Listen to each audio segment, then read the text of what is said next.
இந்த மாதத்திற்கான வாக்குத்தத்தம் ஏசாயா 32:18. என் ஜனம் சமாதான தாபரங்களிலும் நிலையான வாசஸ்தலங்களிலும் அமைதியாய் தங்கும் இடங்களிலும் குடியிருக்கும். கட்டளை வசனம் 20. நீர்வளம் பொருந்திய இடங்களில் எல்லாம் விதை விதைக்கிற நீங்கள் பாக்கியவான்கள்.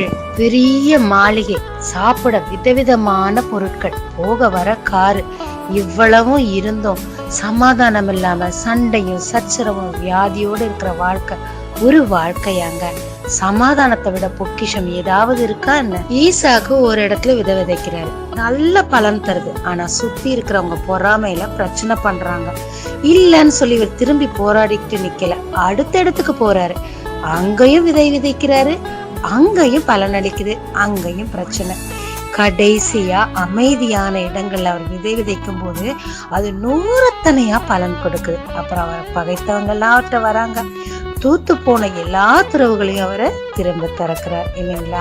வறண்ட கனியற்ற இடங்கள்ல நீங்க விதை விதைச்சு ரொம்ப அங்கலாச்சு போனதெல்லாம் போதுங்க. தேவன் உங்களை கிரியைகளை ஆசீர்வதிக்க விரும்புகிறார். சமாதானமான நிலையான இடங்கள்ல உங்களை தங்க வைக்க, அமைதியா வாழ வைக்க விரும்புறாருங்க. தேவனிடத்துல கேட்டு எதை மாற்றணுமோ அதை மாற்றி சரியான இடத்தை தெரிந்து அந்த இடத்துல விதைவீங்க. தேவன் உங்களை அமைதியை தங்க பண்றதும் இல்லாம அதிகப்படியான பலனையும் கொடுக்கிறாருங்க. ஜெபிக்கலாமாங்க. தேவரீர் பலனற்ற இடங்களில் நான் விதை விதைத்து அலைந்து கொண்டிருக்கிறது போதுமப்பா. எனக்கும் நிம்மதியான நிலையான அமைதியான வாசஸ்தலத்தை கொடுக்க நீர் திட்டம் வைத்திருக்கிறேன். ஆனால் உம்மிடம் கேட்டு சரியான பாதையில் நடந்து அதை பெற்றுக்கொள்ள கிருபைத்தார்.